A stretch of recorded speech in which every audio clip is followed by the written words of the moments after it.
नमस्कार। आज हम लोग पढ़ेंगे राम लक्ष्मण परशुराम संवाद का सेकेंड पार्ट। इसके पहले हम लोग फर्स्ट पार्ट पढ़ चुके हैं। सीता स्वयंवर में शिव की धनुष खंडित होती है और वहां पर परशुराम जी आते हैं। उस धनुष को देख करके एकदम क्रोधित हो जाते हैं, आपे से बाहर हो जाते हैं और वह क्रोध पूर्वक जो है उस सभा में बोलते हैं, जिसका जवाब लक्ष्मण जी व्यंग पूर्वक देते हैं, है ना। तो बिहसे लखन बोले मृदुबानी। यहां पर लक्ष्मण जी हंसते हुए कोमल वचनों में बोलते हैं। अहो मुनीसु महाभट माने।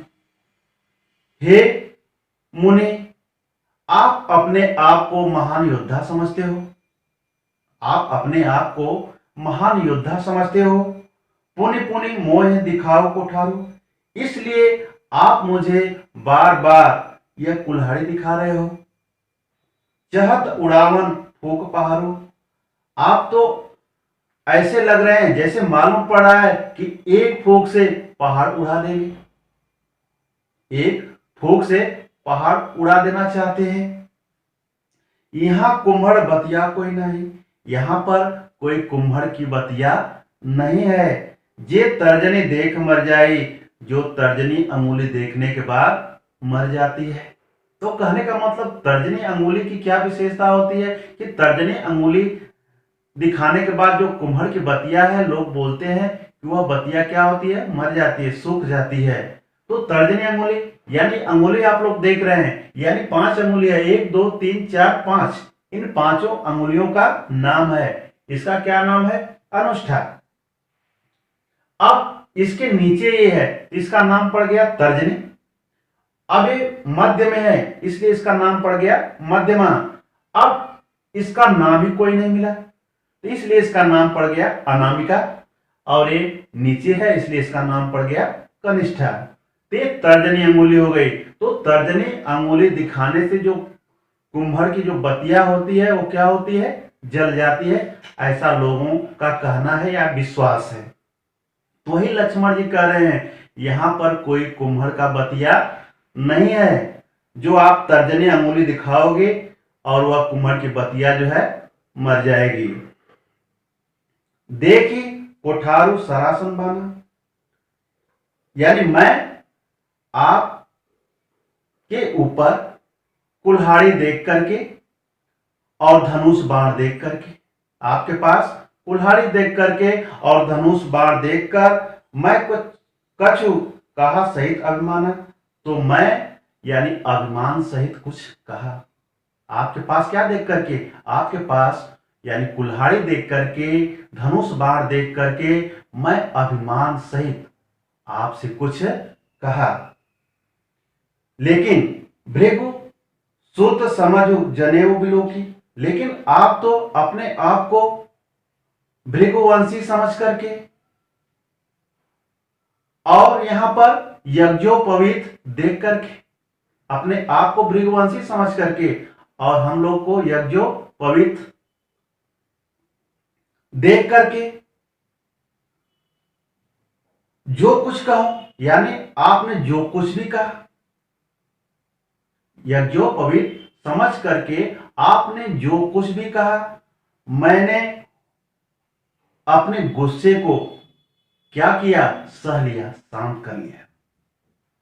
जितना आपने कुछ कहा, मैंने अपने गुस्से को क्या कर लिया, शांत कर लिया, सह लिया।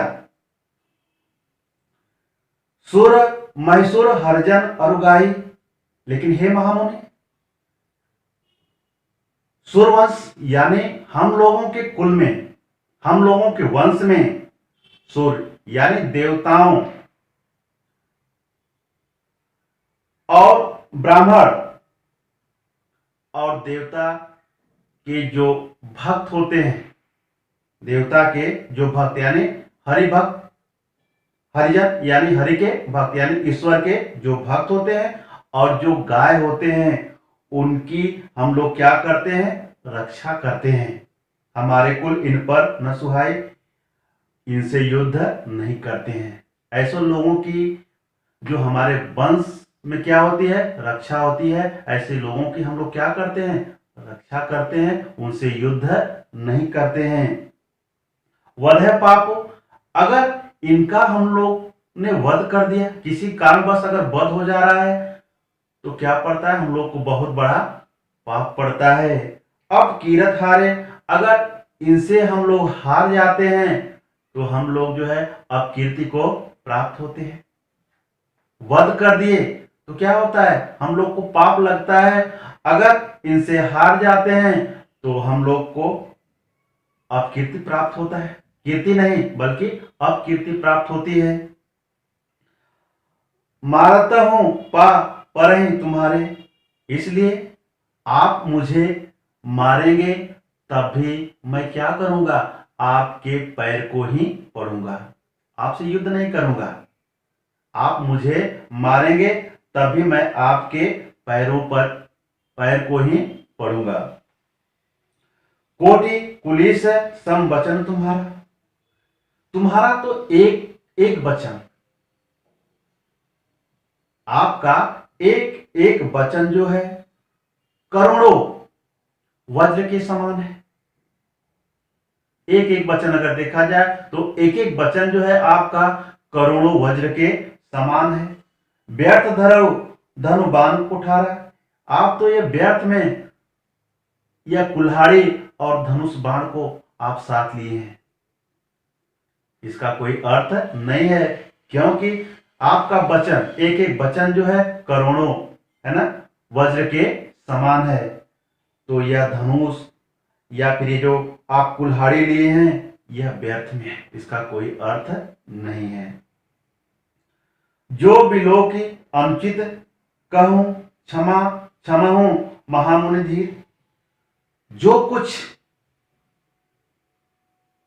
जो देखकर मैंने कहा है आपको, जो देखकर मैंने कहा है आपको, अगर आपको अनुचित लगा हो तो आप धैर्य को धारण करने वाले हे महामुनि, आप मुझे क्या करें, क्षमा करें। यानी जो कुछ भी मैंने देखकर आपको अनुचित कहा हो तो धैर्य को धारण करने वाले हे महामुनि, आप मुझे क्या करें, क्षमा करें। सुनि सरोस भृगुवंश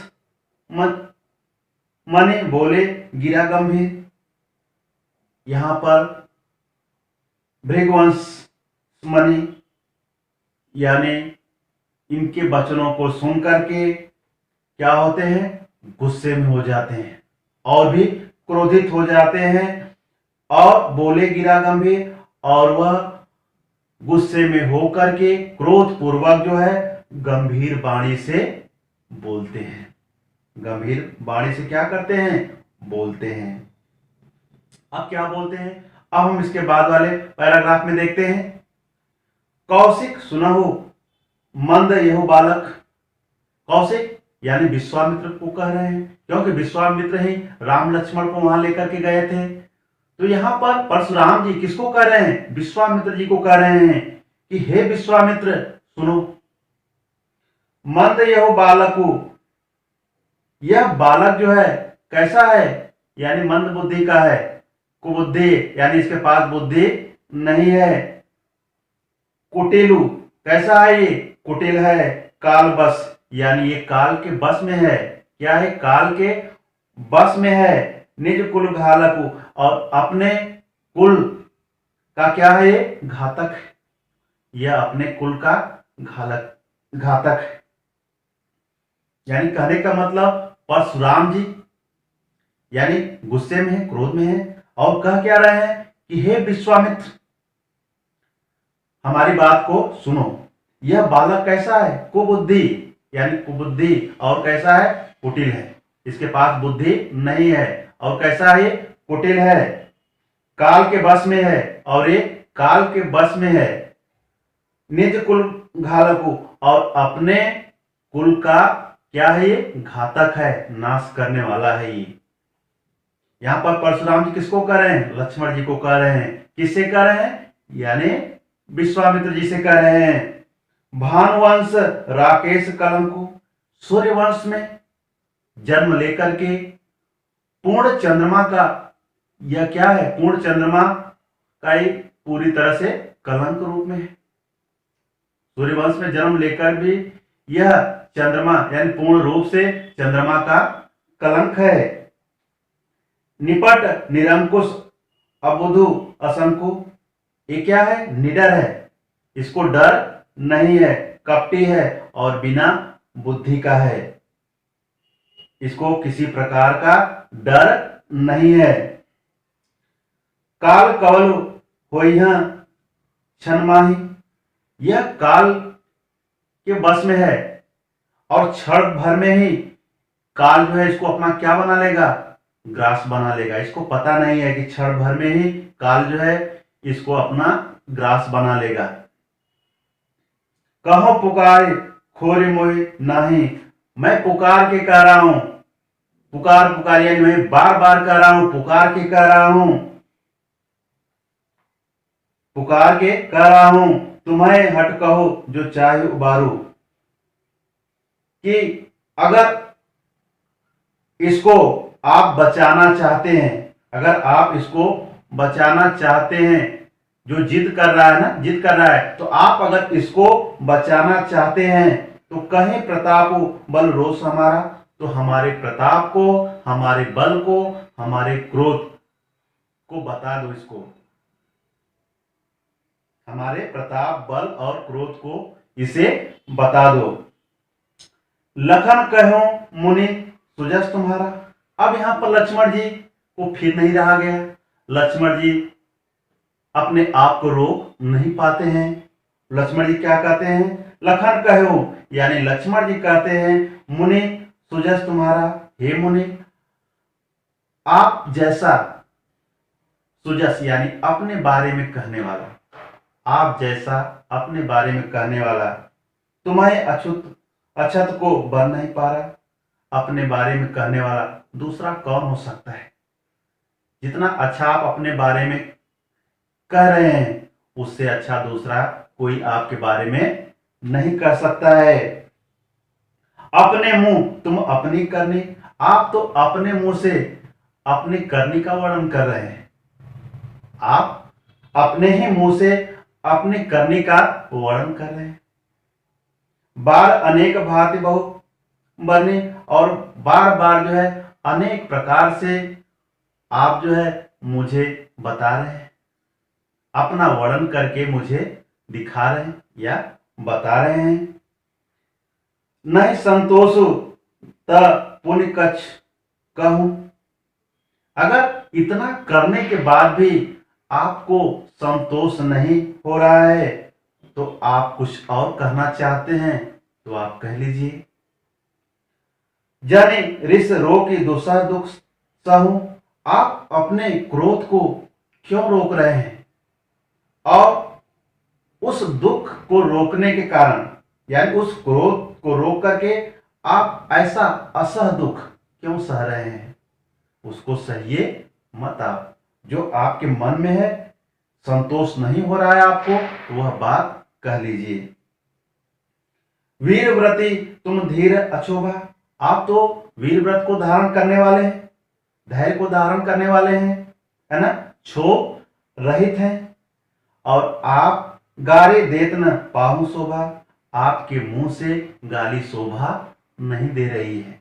हे मुनि, आपके मुंह से जो गाली आप दे रहे हैं, इस तरह के जो वचन बोल रहे हैं, यह शोभा नहीं दे रही है। सूर समर करनी करही कहे न जनावही आपो, जो सूर होते हैं यानी जो वीर होते हैं, वह युद्ध के मैदान में क्या करते हैं, युद्ध करते हैं। वह अपनी बड़ाई नहीं करते हैं, अपने बारे में वर्णन नहीं करते हैं। विद्यमान रन पाए रिपु कायर कथम प्रतापु, और शत्रु को देख करके, शत्रु को यानी युद्ध के मैदान में देख करके कायर जो होते हैं वह अपना वर्णन करते हैं, अपने बारे में वह बताते हैं। जो लोग कायर होते हैं, और जो वीर पुरुष होते हैं वो क्या करते हैं, युद्ध के मैदान में युद्ध करते हैं। वह अपने बारे में वर्णन नहीं करते। वर्णन कौन करता है, युद्ध के मैदान में शत्रु को देख करके वर्णन करना किसकी निशानी है, कायरता की निशानी है। तो युद्ध के मैदान में शत्रु को देख करके कायर जो होता है वह अपना वर्णन करता है। कौन ऐसा कर रहा है, लक्ष्मण। तो लक्ष्मण जो है जितने भी प्रश्न परशुराम जी बोल रहे हैं उसका जवाब जो है यह व्यंग पूर्वक दे रहे हैं। ऐसा नहीं है कि उनके प्रश्नों का जवाब इनके पास नहीं है, जैसे वो प्रश्न कर रहे हैं वैसा जवाब ही दे रहे हैं। कहने का अर्थ यह है कि राम ने धनुष को तोड़ा, उनके द्वारा धनुष जो है खंडित हुई, लेकिन यहाँ पर राम नहीं बोल रहे हैं, परशुराम जो है जिस तरह से बोल रहे हैं, क्रोध पूर्वक बोल रहे हैं, तो लक्ष्मण भी अपने आप को कम नहीं समझ रहे हैं, लेकिन उनके क्रोध भरे वचनों को यह क्या कर रहे हैं, व्यंग पूर्वक दे रहे हैं। तो इस तरह से हमारा आज सेकेंड पार्ट कंप्लीट हुआ। थर्ड पार्ट में ये हमारा राम लक्ष्मण परशुराम संवाद पूरा हो जाएगा। इस तरह से यह सेकेंड पार्ट आपको अच्छी तरह से समझ में आ गया होगा, और अगर आपको अच्छी तरह से समझ में आया हो, अगर आपको ये वीडियो अच्छा लगा हो तो आप लाइक शेयर और कमेंट जरूर करिएगा, क्योंकि आप लाइक शेयर कमेंट करेंगे तो हमको भी ऐसा लगेगा कि हम वीडियो अच्छा बना रहे हैं, और आगे वाला वीडियो जो है इससे अच्छा भी बनाने का प्रयास करेंगे। अगर आप लोग अभी तक हमारे चैनल को सब्सक्राइब नहीं किए हैं तो हमारे चैनल को जरूर सब्सक्राइब करिएगा।